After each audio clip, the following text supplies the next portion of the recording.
Friends welcome to Telugu education tips YouTube channel. Friends ఇవాళ వీడియోలో నేను మీతో డిస్కస్ చేయబోతున్న టాపిక్ ఏంటంటే తెలంగాణ పాలసీ 2025కి సంబంధించి కౌన్సిలింగ్కి ఒరిజినల్ డాక్యుమెంట్స్ కావాలా అండ్ జిరాక్స్ అయినా సరిపోతుందా అన్న దాని రిలేటెడ్గా వీడియోలో అయితే మాట్లాడుకుందాం. సో వీడియో అనేది ఇంట్రెస్టింగ్గా యూస్ఫుల్గా ఉంటుంది, పూర్తిగా చూడడానికి అయితే ట్రై చేయండి. ఇక టాపిక్ అయితే స్టార్ట్ చేసే ముందు నా చిన్న రిక్వెస్ట్ అంటే ఇప్పటివరకు మన తెలుగు ఎడ్యుకేషన్ టిప్స్ యూట్యూబ్ ఛానల్ని మీరు ఎవరైనా సబ్స్క్రైబ్ చేయకుండా చూస్తున్నట్టే మీకు యూస్ఫుల్ అయ్యే ఇలాంటి వీడియోస్ కోసం అయితే సబ్స్క్రైబ్ చేసుకోండి.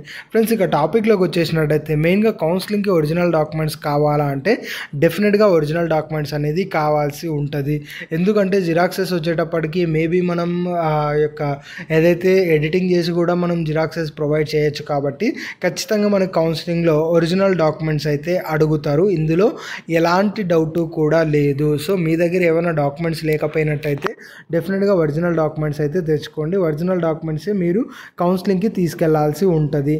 దీంతోపాటు మీరు ఏం చేయాల్సి ఉంటుంది అంటే ఏవైతే మనకు జిరాక్సెస్ ఉన్నాయో ఈ యొక్క జిరాక్సెస్ కూడా మీరు 4 సెట్స్ వరకు అయితే మెయింటైన్ చేయాల్సి ఉంటుంది.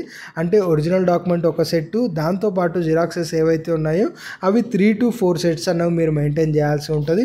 ఇక్కడ ఒరిజినల్ డాక్యుమెంట్స్కి వచ్చేటప్పటికి ఏవైతే మనకు మీకు 10th క్లాస్ సంబంధించి బేసిక్గా ఏవైతే డాక్యుమెంట్స్ ఉన్నాయో ఆ యొక్క పర్టికులర్ డాక్యుమెంట్స్ అయితే మీకు యూజ్ అనేది అవుతుంది. సో ఆ యొక్క పర్టికులర్ డాక్యుమెంట్స్ అన్నీ కూడా మీరు లైన్లో రెడీ అయితే చేసి పెట్టుకోవాలి. ఎగ్జాంపుల్ మనకు 10th సంబంధించి మార్క్స్ కార్డ్ కావచ్చు, స్టడీ సర్టిఫికేట్ కావచ్చు, క్యాస్ట్ కావచ్చు, ఇన్కమ్ కావచ్చు, దాంతోపాటు మీరే పాలసీ రిలేటెడ్గా ర్యాంక్ కార్డు కావచ్చు, హాల్ టికెట్ కావచ్చు, at the same time registrations మనకు ఓపెన్ అయిన తర్వాత రిజిస్ట్రేషన్ ఫీజు పే చేసిన ఫీజు రిసిప్ట్ కావచ్చు, ఈ డాక్యుమెంట్స్ అన్నీ కూడా మీరు రెడీ చేసి పెట్టుకోవాలి. ఆ డాక్యుమెంట్స్ అన్నీ కూడా 3 to 4 సెట్స్ జిరాక్స్ అయితే మీరు తీసుకెళ్లాల్సి ఉంటుంది. ఇలా మీరు ఇవన్నీ తీసుకున్న తర్వాత అక్కడ వాళ్ళు అనేది వెరిఫై చేయడం అయితే జరుగుతుంది. వెరిఫై చేసిన తర్వాత వాళ్ళు ఒక జిరాక్స్ అనేది తీసుకోవడం అయితే జరుగుతుంది.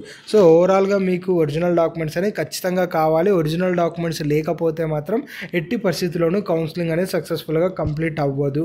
సో ఇది కొంచెం కేర్ఫుల్గా గమనించి ఒరిజినల్ డాక్యుమెంట్స్ అన్నీ కూడా మీరు కౌన్సిలింగ్ అయితే క్యారీ చేయండి విత్ జిరాక్సెస్తో కలిపి. ఇది ఫ్రెండ్స్ మెయిన్గా వీడియోలో తెలుసుకున్న. వీడియో నచ్చినట్లయితే లైక్ చేయండి. మరి ముఖ్యంగా మన తెలుగు ఎడ్యుకేషన్ టిప్స్ యూట్యూబ్ ఛానల్ని మీరు ఎవరైనా సబ్స్క్రైబ్ చేయకుండా చూస్తున్నట్లయితే మీకు యూస్ఫుల్ అయ్యే ఇలాంటి ఎన్నో వీడియోస్ కోసం అయితే సబ్స్క్రైబ్ చేసుకోండి.